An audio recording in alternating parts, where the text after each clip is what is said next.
절에서 21절 말씀입니다. 요한복음 6장 16절에서 21절 말씀 우리 다 같이 한 목소리로 함께 합독하겠습니다. 저물매 제자들이 바다에 내려가서 넘으러 가는데 이미 어두웠고 예수는 아직 그들에게 오시지 아니하셨더니 바람이 불어 파도가 일어나더라. 제자들이 노를 저어 10여리쯤 가다가 예수께서 바다 위로 걸어 배에 가까이 오심을 보고 두려워하고는 이르시되 내니 두려워하지 말라 하신대 이에 기뻐서 배로 영접하니 배는 곧 그들이 가려던 땅에 이르렀더라. 아멘. 오늘도 살아계신 하나님 은혜가 우리 성도님들 삶 가운데 함께 하시길 주님의 이름으로 간절히 축원합니다. 본문 말씀과는 다르게 마가복음 6장의 말씀에 나오는 이 내용은 조금 다르게 표현하고 있습니다. 예수님은 군중들의 잘못된 생각을 아시고 제자들을 재촉하셔서 갈릴리 바다를 건너 가버나움으로 가도록 하셨습니다.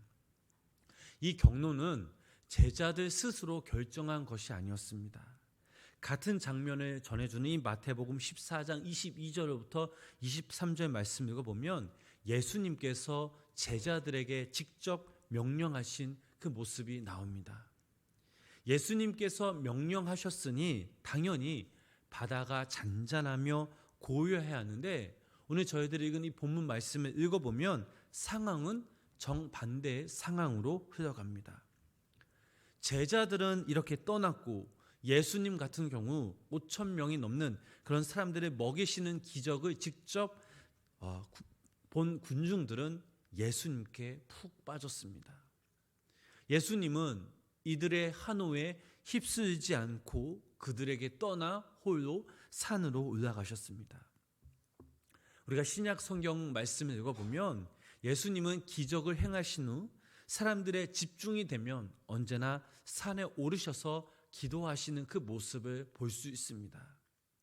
사람이 누군가에게 공격을 받는 것도 위기이지만 사람들에게 한호와 높임을 받는 것도 위기라는 사실입니다.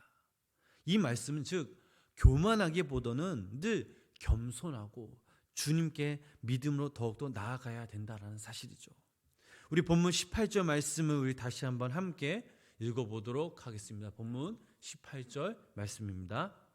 저물매 제자들이 18절 말씀 제가 읽겠습니다. 큰 바람이 불어 파도가 일어나더라. 아멘. 자, 여기서 큰 바람이라고 번역된 원어의 뜻을 우리가 살펴보면 강풍을 뜻하며 또한 태풍으로 분류하고 있습니다.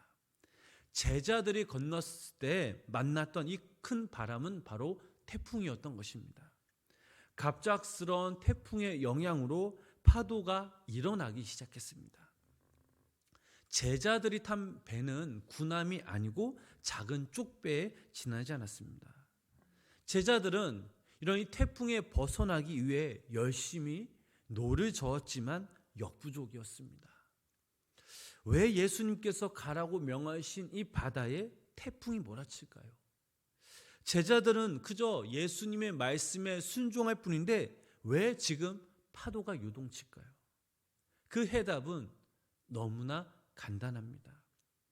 오병이어의 기적을 통해 자신의 존재를 보여주신 이 주님께서 하늘의 태풍과 바다 이 파도 속에서도 당신의 이 주관함에 있음을 제자들에게 보여주시고 일깨워 주시기 위함이었습니다. 19절 말씀 계속해서 읽어보도록 하겠습니다. 제자들이 노를 저어 10여리쯤 가다가 예수께서 바다 위로 걸어 배에 가까이 오심을 보고 두려워하거늘. 아멘. 예수님께서는 큰 위기에 처한 이 제자들을 구하시러 바다 위를 걸어오셨습니다. 거친 바다가 요동치는 그런 모습 가운데 예수님이 걸어오신 것을 발견한 제자들은 처음에는 기뻐하기는커녕 오히려 겁에 질리고 그 이유가 바로 예수님을 유령이라 생각하며 무서워하며 소리를 질렀다라고 이 말씀에 나오고 있습니다. 이것은 무엇을 의미하고 있습니까? 평소에 제자들이 예수님께서 하늘과 바다, 온 인류의 만유 주관자이심을 그들 스스로 생각해 본 적이 없음을 의미하고 있습니다. 따라서 거친 파도 위에 바다를 걸어올 수 있는 것은 귀신밖에 없다라는 그들의 생각은 어찌 보면 당연한 것이었습니다.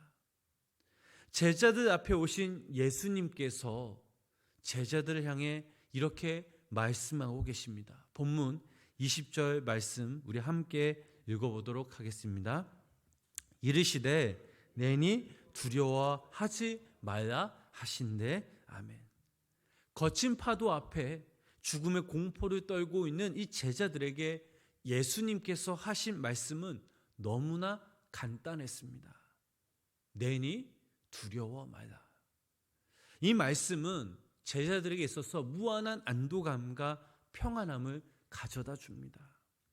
본문 21절 말씀을 읽어보면 제자들은 모두 기뻐하며 예수님을 영접했음을 알고 있습니다. 그렇다면 제자들이 기뻐한 그 이유가 무엇입니까? 그들의 생명을 위협했던 태풍과 거친 파도가 멈춰서일까요? 물론 이것도 충분한 이유가 될 수가 있습니다. 그러나 더 큰 이유가 있다면 그들의 눈으로 다시 한번 주님의 높고 위대하심을, 하늘과 바다, 땅을 주관하시는 성자 하나님이심을 직접 자신들의 눈으로 확인했기 때문입니다. 마태복음 14장 25절 말씀 보면 밤 사경에 예수께서 바다 위로 걸어서 제자들에게 오시니라는 말씀이 있습니다. 밤 사경이 몇 시입니까? 바로 밤 사경은 새벽을 말하고 있습니다. 이 시간은 모든 사람들이 잠을 자는 시간들입니다. 그러나 예수님은 밤 사경, 즉 새벽 때 이 피곤함을 무릅쓰고 주무시지도 않고 당신의 제자들을 구하시기 위해 태풍과 거친 파도를 거쳐 제자들에게 직접 오셨습니다. 그 이유는 단 하나, 당신의 제자들을 너무나도 사랑하셨기 때문입니다. 어찌 보면 제자들이 예수님에 대해 직접 이 사랑을 확인했기에 더 기뻤는지도 모릅니다. 그래서 주님을 영접한 것은 어찌 보면 당연한 일이었습니다. 만약 그날 밤 그들이 건너갔던 그 바다가 잠잠했더라면, 고요했다라면 어땠을까요?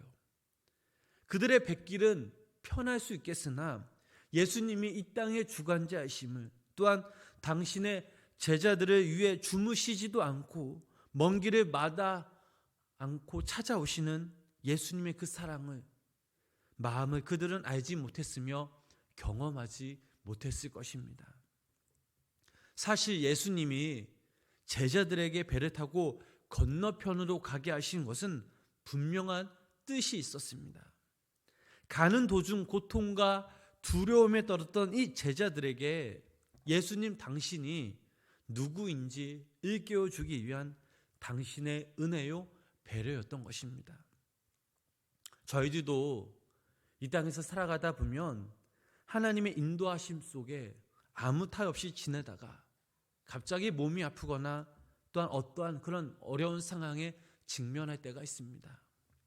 제가 강원도 양양에서 군 생활을 하고 있을 때 제가 공병이라는 그런 부대에서 근무를 했었는데, 이 공병은 1년에 한 번씩 다른 부대들과 함께 FTC 훈련 및 이 대회를 합니다. 그때 이제 양양에서 원주로 가서 한 달 동안 이제 훈련을 하는 도중에 몸에 이상함을 느끼고, 또 어느 날 화장실에 앉아서 이렇게 앉아 있는데 피가 너무나도 상상할 수 없는 만큼 쏟아지는 것이었습니다. 그래서 행보관님께 말하고 또 군병원에 갔더니 그 군의관님께서 큰 병원에 가야 된다고, 그래서 불이 나게 군부대 차량을 이용해서 서울로 이제 왔습니다. 중앙대 병원에서 이제 검사를 받는데 대장에 큰 문제가 생겼다라는 것입니다. 치료를 받으면서 나홀로 홀로 병실의 구석에 누워 창문을 바라보는데 왜 하나님께서 이런 상황을 주셨을까 하는 그런 아픔이 몰려왔습니다. 그런데 시간이 지나면 지날수록 그 병실에서 나를 인도하시고 나를 사랑하시는 그 하나님을 만날 수 있었습니다. 지금 생각해 보면 그때는 정말 하나님을 향한 그 마음이 너무나 간절했던 것입니다. 그래서 전적으로 하나님을 의지할 수밖에 없었고 하나님의 은혜를 체험했습니다.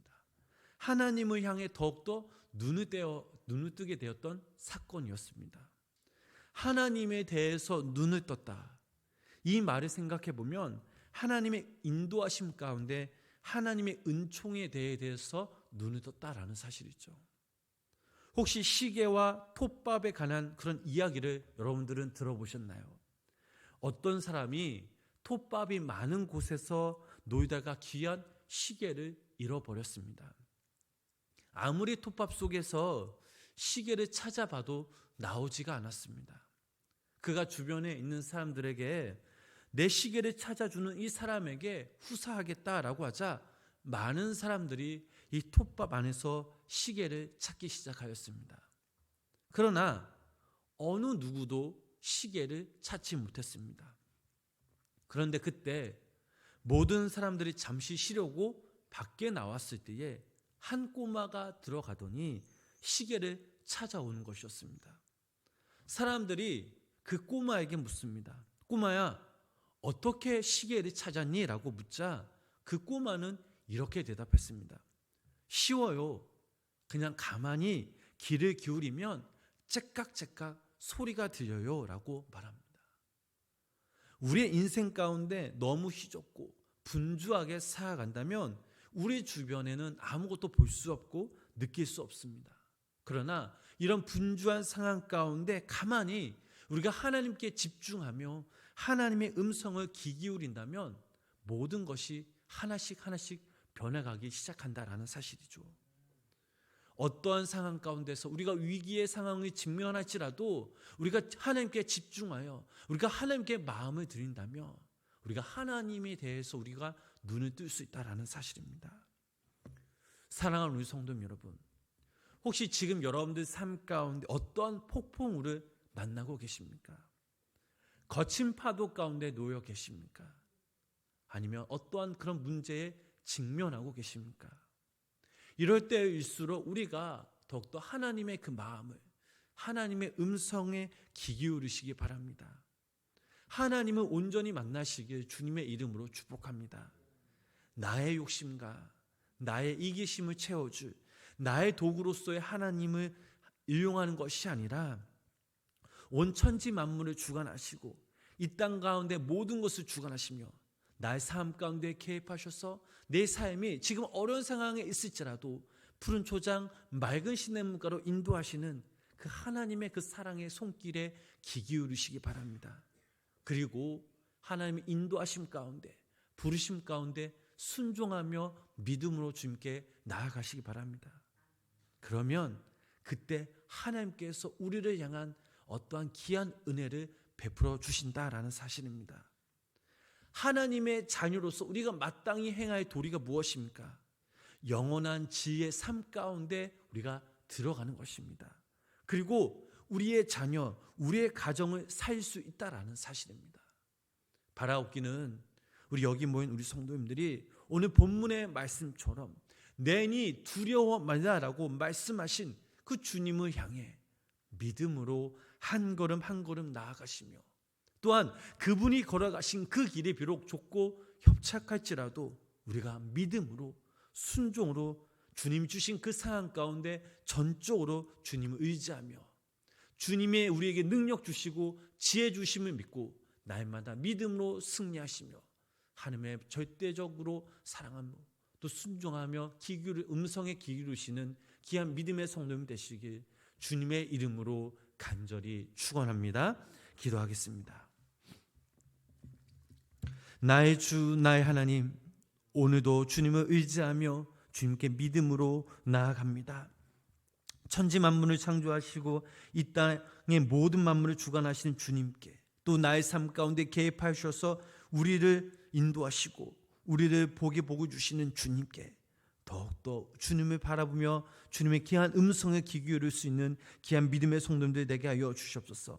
하나님, 우리 삶 가운데 늘 개입하셔서 우리가 하나님의 자녀로서 이 땅 가운데 빛을 발하며 살아가게 하시고, 혹여나 우리 가운데 어려움이 생긴다면 세상을 바라보며 세상을 의지하는 것이 아니라 모든 문제들을 주님께 전적으로 믿고 맡기며 순종하는 귀한 믿음의 성도님의 삶이 되도록 성령님 함께하여 주시옵소서.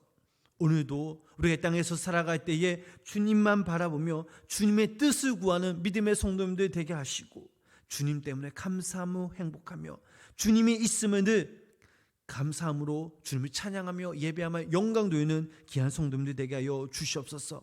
행여나 지금 우리 상황 가운데 어떤 문제들이 놓여있는 우리 성도님들 계십니까? 오늘 주님은 말씀하고 계십니다. 내니 두려워하지 말라. 주님이 우리와 함께 계심을 믿고 두려워하며 절망 가운데 빠져있는 것이 아니다. 소망 가운데 눈을 들어서 주님을 바라보게 하여 주시옵소서. 예수님의 이름으로 간절히 기도드렸습니다. 아멘.